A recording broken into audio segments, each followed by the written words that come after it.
ಸಚಿವ ಶಿವರಾಮ್ ಅವರು ಒಂದು ಮಾತು ಹೇಳಿರುವಂಥದ್ದು, ಬಿಜೆಪಿಗೆ ನಾವು 40% ಅಂತ ಹೇಳ್ತಿದ್ವಿ, ಆದರೆ ನಮ್ಮಲ್ಲಿ ಈಗ ಅದಕ್ಕಿಂತ ಜಾಸ್ತಿ ಆಗ್ತಾ ಇದೆ, ಅದನ್ನು CM ಗಮನಕ್ಕೂ ಕೂಡ ನಾನು ತಂದಿದ್ದೀನಿ ಅನ್ನುವಂಥ ಮಾತು ಹೇಳಿದ್ದಾರೆ ಸರ್. CM ಗಮನಕ್ಕೆ ತಂದಿದ್ದರೆ ಒಳ್ಳೇದಲ್ಲ, ಅವರು ಕ್ರಮ ತಗೊಳ್ತಾರೆ. ಒಂದು ಕಡೆ ಬಾಲಕೃಷ್ಣ ಅವ್ರ ಹೇಳಿಕೆ, ಇನ್ನೊಂದು ಕಡೆ ಶಿವರಾಮ್ ಅವ್ರ ಹೇಳಿಕೆ, ಒಂದು ರೀತಿ ಪಕ್ಷಕ್ಕೆ ಮುಜುಗರ ಆಗಲ್ಲ ಸರ್. ಇಲ್ಲಿ ಒಂದು ಕಡೆಯಾಗಿ ವೈಯಕ್ತಿಕ ಹೇಳಿಕೆಗಳು ಪಕ್ಷದ ಹೇಳಿಕೆಗಳಲ್ಲ. ಅವರ ಅನಿಸಿಕೆಗಳನ್ನೆಲ್ಲ ಎಲ್ಲೋ ಒಂದು ಕಡೆ ಹೇಳಿರ್ತಾರೆ, ಅದನ್ನೇ ನಾವು ಕಾಂಗ್ರೆಸ್ ಪಕ್ಷದ ಹೇಳಿಕೆಯಾಗಿ ತೊಗೊಳಕ್ಕಾಗೋದಿಲ್ಲ.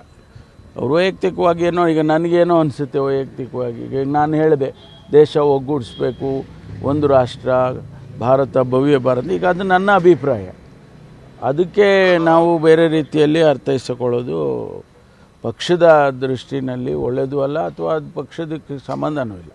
ಸರ್, ಕುಮಾರಸ್ವಾಮಿ ಅವರು ಒಂದು ಹೇಳಿಕೆಯನ್ನು ಕೊಟ್ಟಿದ್ದಾರೆ ಸರ್. ಕುಮಾರಸ್ವಾಮಿ ಅವರು ಬಿಹಾರದಲ್ಲಿ ಆದಂತೆ ರಾಜ್ಯ ಬೆಳವಣಿಗೆಗಳ ರೀತಿಯಲ್ಲಿ ರಾಜ್ಯದಲ್ಲಿ ಕೂಡ ಯಾವಾಗ ಏನು ಬೇಕಾದರೂ ಆಗ್ಬೋದು, ಯಾವಾಗ ಬೇಕಾದ್ರೂ ಆಗ್ಬೋದು, ಜೊತೆಗೆ CM ಅಂತ ಹೇಳ್ಬಿಟ್ಟು ಸಿದ್ದರಾಮಯ್ಯವರನ್ನ ಒಂದು ಭಾವನೆ ನಮ್ಗೆ ಬರ್ತಾ ಇಲ್ಲ ಅಂತ ಮಾತಾಡಿದ್ರು.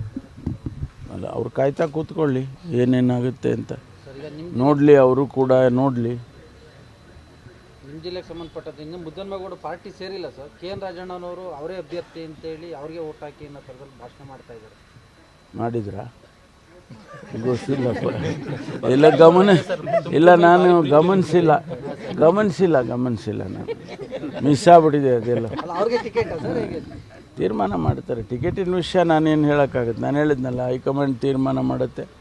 ಅವ್ರು ಯಾರಿಗೆ ತೀರ್ಮಾನ ಮಾಡಿ ಅಭ್ಯರ್ಥಿಯನ್ನು ಕಳಿಸ್ಕೊಡ್ತಾರೋ ಅವ್ರಿಗೆ ಕೆಲಸ ಮಾಡ್ತೀವಿ, ಅವ್ರನ್ನ ಗೆಲ್ಸ್ಕೊಂಬರ್ತೀವಿ. ಶಿಫಾರಸು ಇರುತ್ತಲ್ಲ ಸರ್ ಜಿಲ್ಲಾ ಮಂತ್ರಿಗಳು, ಅದೆಲ್ಲ ಆಯಿತು. ನಮ್ಮ ಅಭಿಪ್ರಾಯಗಳನ್ನೆಲ್ಲ ಕೊಟ್ಟಾಗಿದೆ. ನಮ್ಮ KPCC ಅಧ್ಯಕ್ಷರಿಗೆ ಮತ್ತು ನಮ್ಮ ಅಬ್ಸರ್ವರ್ಸ್ ಯಾರು ಬಂದಿದ್ರು ಅವರಿಗೆಲ್ಲ ನಮ್ಮ ಅಭಿಪ್ರಾಯಗಳು ಹೇಳಿದ್ದೀವಿ. ಆ ಆಧಾರದ ಮೇಲೆ ಇವತ್ತು ಅವರು ವಿಶ್ಲೇಷಣೆ ಮಾಡಿ ಕೊಡ್ತಾರೆ ಟಿಕೆಟು.